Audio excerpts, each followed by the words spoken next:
Welcome to the PDX files. Each week we dive into the weird and the unexplained here in the Pacific Northwest and beyond. My name is Peej. And then Mac. And Mac, what are we gonna be talking about today? Well, this is a little bit again, recently we talked about some conspiracy stuff. This is kind of along those lines as well. It's like this is one of those videos that's still allowed on YouTube to talk about a few of the 9/11 conspiracies that are still out there. I mean, you can get them elsewhere from YouTube. I'm not going to promote the creator of them, but it's typically called the Corbett video. If you look at this, and we're going to react, it's only about like a 5 or 6 minute video. We're going to react though for some of our personal experiences dealing with this, and you can do the same thing, right? Some of the stuff that you remember, and some of the stuff that maybe you thought wasn't quite right about that situation. We're going to get into that just a little bit. All right. I have not seen this video, so my responses will be authentic. And here we go. That's so awesome. The music, I forget about that.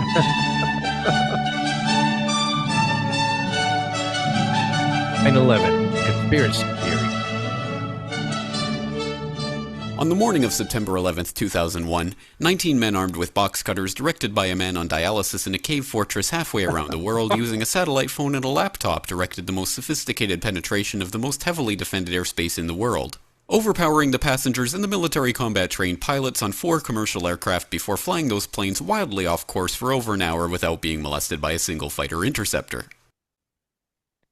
I mean, just right there, it's like they're throwing so much stuff at us right there, like with this video. And this is the only one that's left from Corbett. That's not on YouTube. Like this is the only one that hasn't been like, what do they call it on YouTube? You take it off of there or whatever the term of it is. It's like just right there. Yeah, It's a very strange, like, I was like, how is that going to happen? This doesn't make any sense, right? I mean, that was a run-on sentence, but it pretty much encapsulated. If you only had it was like an elevator pitch on what happened on 9/11, right? There's plenty more of that, but with this video, but it's like it's so strange. It's like it doesn't make sense, and it never has made sense. It's kind of like the Kennedy assassination, to a certain extent. It's like there's things, but we're getting into a little bit more of some of the things here. All right, we'll continue. These 19 hijackers, devout religious fundamentalists who like to drink alcohol, snort cocaine, and live with pink-haired strippers, managed to knock down 3 buildings with 2 planes in New York. While in Washington, a pilot who couldn't handle a single-engine Cessna was able to fly a 757 in an 8,000-foot descending 270-degree corkscrew turn to come exactly level with the ground, hitting the Pentagon in the budget analyst office where DoD staffers were working on the mystery of the $2.3 trillion that Defense Secretary Donald Rumsfeld had announced missing from the Pentagon's coffers in a press conference the day before, on September 10th, 2001. Luckily, the news anchors knew who did it within minutes. Osama bin Laden. The pundits knew within hours. Osama bin Laden. The administration knew within the day. Terrorists who committed these acts and those who harbor them.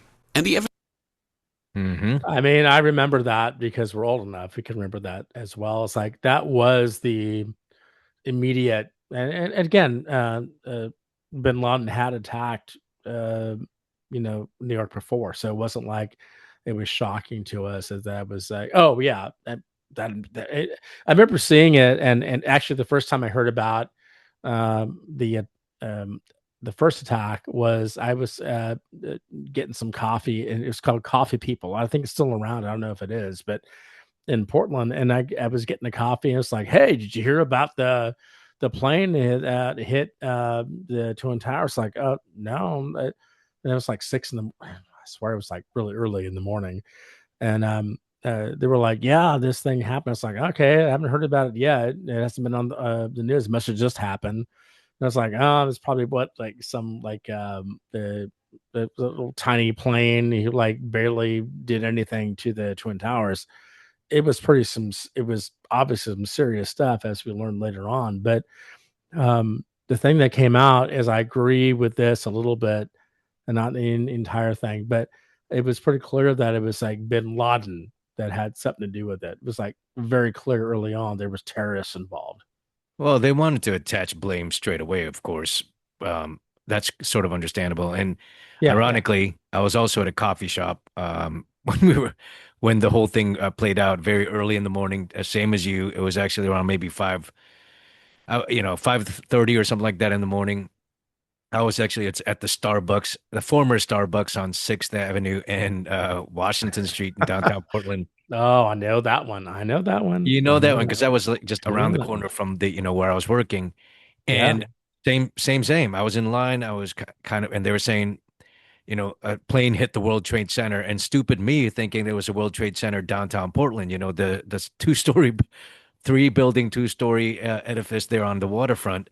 And I'm thinking, what plane was it a propeller plane? Like I didn't know what the hell That's was what I going. was thinking. Yeah. It was Yeah. too early. But anyway, let's continue here. And the evidence literally fell into the FBI's lap. That a hijacker's passport was found blocks from the World Trade Center crash site, if you can believe that. But for some reason, a bunch of crazy conspiracy theorists demanded an investigation into the greatest attack on American soil in history. That investigation was delayed, underfunded, set up to fail, a conflict of interest, and a cover-up from start to finish. It was based on testimony extracted through torture, the records of which were destroyed. It failed to mention the existence of WTC-7, Able Danger, P-Tech, Sibel Edmonds, OBL and the CIA, and the drills of hijacked aircraft being flown into buildings that were being simulated at the precise same time that those events were actually happening. It was lied to by the Pentagon, the CIA, the Bush administration, and as for Bush and Cheney, well, no one knows what they told it because they testified in secret, off the record, not under oath, and behind closed doors. I mean, that's all true. Yeah. I mean, it's a weird kind of situation. Like you can sort of, um, you know, give a reason for why they would have done these things. Like there's some sort of legitimate explanation for that, but that's kind of what they did with the Kennedy assassination as well. It's like there's all these reasons why things were done in a certain way. This is much worse, I think, even than the Kennedy assassination. I don't know if there was really like it was the government trying to attack us, but there's a lot of things you can look at as far as reasons why you might think that. I mean, we haven't got through all this yet, but it is pretty messed up. And at the very least, let's just say, at least in my opinion, the very least worst scenario is that it was just incompetence, which is also bad.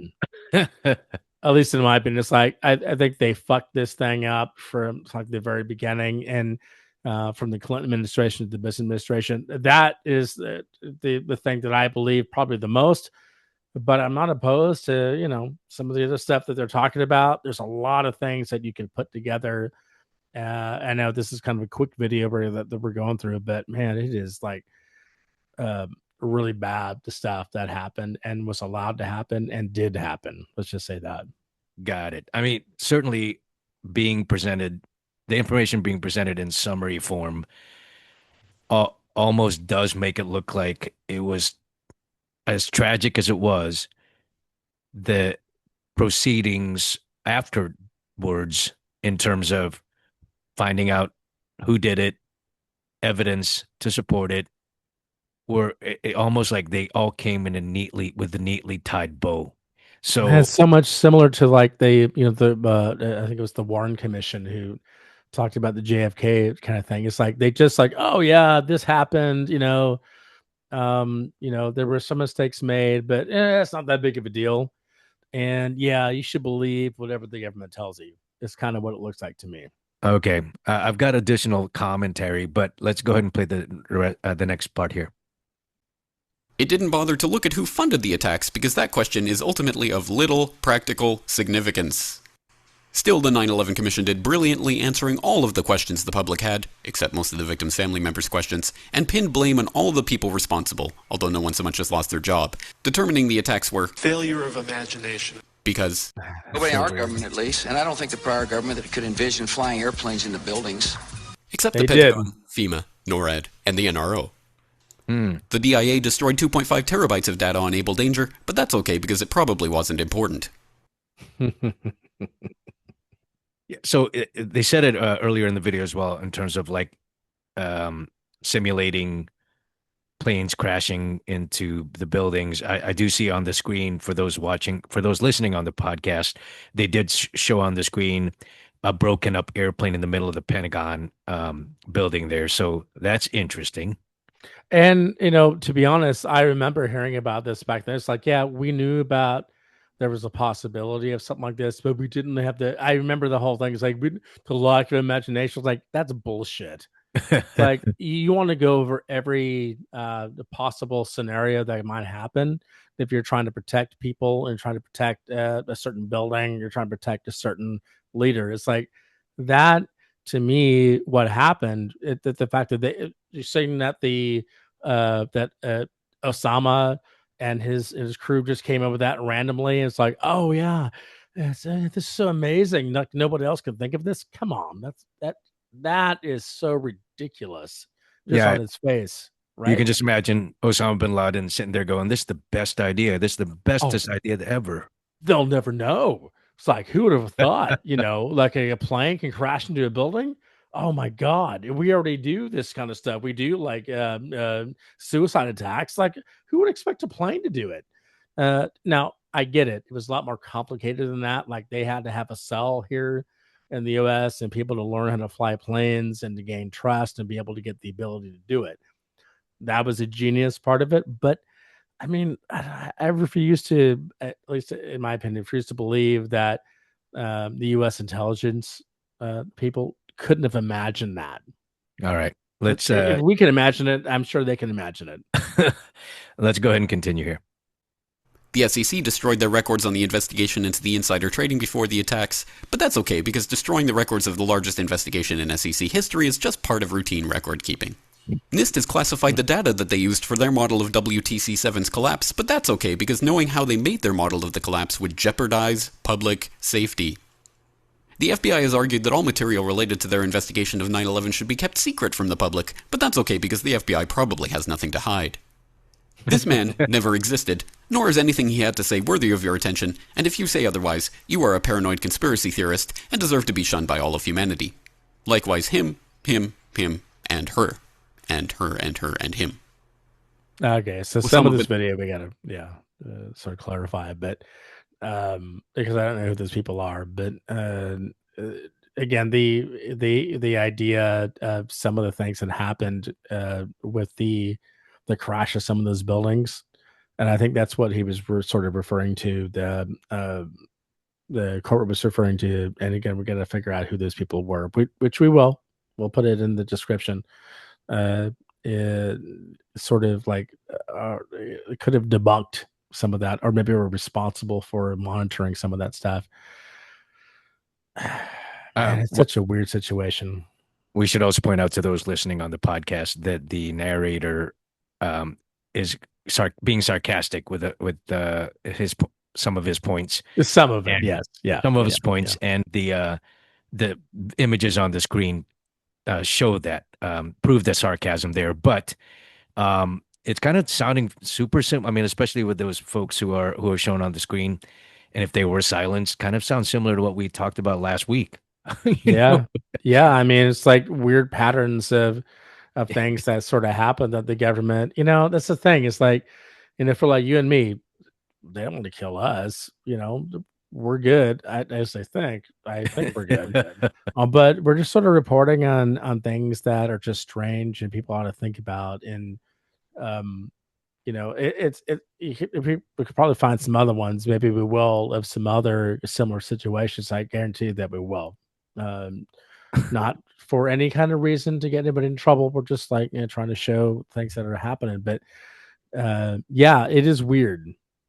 Some of the similarities with some of these conspiracy theories that are coming up, where the people are unalived for some reason. All right, let's continue here. Osama bin Laden lived in a cave fortress in the hills of Afghanistan, but somehow got away. Then he was hiding out in Tora Bora, but somehow got away. Then he lived in Abbottabad for years, taunting the most comprehensive intelligence dragnet employing the most sophisticated technology in the history of the world for a decade, releasing video after video with complete impunity and getting younger and younger as he did so, before finally being found in a daring SEAL team raid which wasn't recorded on video, in which he didn't resist or use his wife as a human shield, and in which these crack special forces operatives panicked and killed this unarmed man, supposedly the best source of intelligence about those dastardly terrorists on the entire planet. Then they dumped his body in the ocean before telling anyone about it. Then a couple dozen of that team's members died in a helicopter crash in Afghanistan. Oh, This is the story of 9/11, brought to you by the media which told you the hard truths about... His head could be seen to move violently forward. And... They took the babies out of the incubators. And... Mobile production facilities. And... The rescue of Jessica Lynch. If you have any questions about this story, you are a batshit, paranoid, tinfoil, dog-abusing baby hater, and will be reviled by everyone. Which is actually kind of funny, and in a way, for again, I don't think you or I are quite on that level of the tinfoil, but we do want to question things. So like that's what we talked about in the show. It's like there's a lot of things that that they referred to there, and there's some buzzwords clearly. I think this video has over several millions of views, and so there is and the public eye, I guess, like a general suspicion, right, of what the government story is, and the narrative. And the problem is that if the government would just tell us everything, which I guess they can't do, allegedly, if they just did that, we would, and if all this was true according to the government, we would probably all just like, oh, okay, yeah, I mean that makes sense ish, I guess. Can we ask some questions?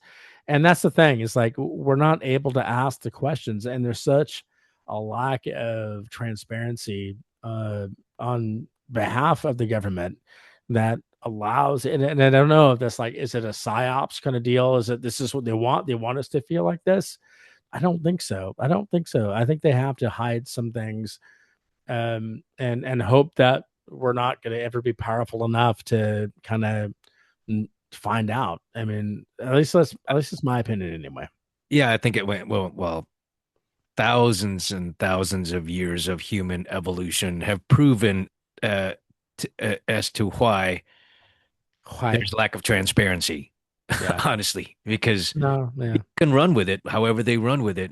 All of a sudden they'll interpret it in a way that maybe leans towards religion, or they'll interpret it in a way that leans towards, I don't know, like right now with as a conspiracy versus, or would call the government on outward lies. So I don't know. I mean, it's definitely interesting, and I think the end of this video kind of it put on the note here with closing rhetorical questions. So let's play that out.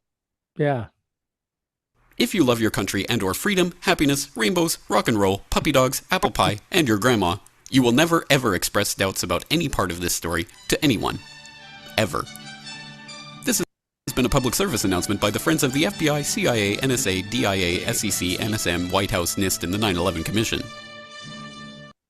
All right. Yeah, I mean, and this video is a little bit old. It's about 13 years old, but I mean, it still, I think, applies today. It's like, if you do question things, and it's kind of, not necessarily the people who support either one of the sides today. It's like, I think you could see that towards both sides.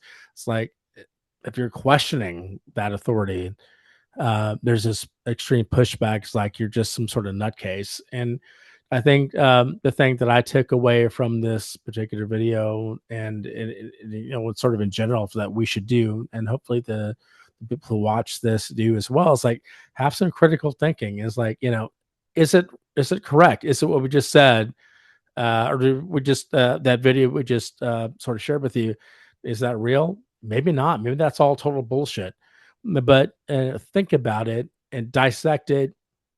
You don't have to listen to us. Just sort of to take it into your own mind. And sort of like, is that real? Is that not? Does it make sense? Does it not make sense? That's, I think, what we need to bring back to this country, I guess, a little bit, and to the world. We've discussed this before. It's like, have some critical thinking skills. don't listen to us for your answers. So listen to the maker of that video. Don't listen to the government necessarily. Have some reasonable suspicion of everything, and hope as well. It's like, some of it may be completely real, and maybe the government's not doing anything. That's fine for us too. But just look at it and put some put some brain cells to it. Yeah, I think just striking a balance between curiosity and obsession is probably where people like us and, again, hopefully the smart people who are listening to the podcast or watching this YouTube channel video that can find themselves in, right? It's more of I hope that so. that middle ground. Yeah. Well, I mean, I'd heard about there being a potential, of 9/11 being potentially like quote unquote an inside job. And honestly, I started hearing that maybe 10 years later. I Yeah, certainly I think that's did not about right. hear about Yeah. it. Yeah, I certainly did not hear about it, too close after the fact. Um, because that would have been too weird, I feel. But again, like in sort of like in a retrospective video, like the one that we just reviewed, when you put everything together, and God, this was only like maybe like a 4 minute, 4.5 minute video or something like that 5 minutes video at the most. at the Yeah, it's like most. So like encapsulating within a 5 minute video the whole story of 9/11. And again, not to diminish what happened. It was very tragic. A lot of people died. And it's sort of sobering, right? It's almost like again, when we're removed from it for 25 years, you must wonder, Jesus. I mean, nearly 25 years, right? It'll I be. know. I just felt really old just now when you said that. But yeah, you're right. You're right. 100%. But folks, if you actually let us know your thoughts in the comments, please. Whether you're a believer of this conspiracy, whether you're a believer of, or let us know your thoughts. Love to hear from you. And if you enjoyed this content, please give it a like and share it across your socials to help get the word out about our show. If you hadn't already done so, please subscribe. And on YouTube, hit that notification bell to make sure you don't miss out on future episodes. Thanks for tuning in. We'll see you next time.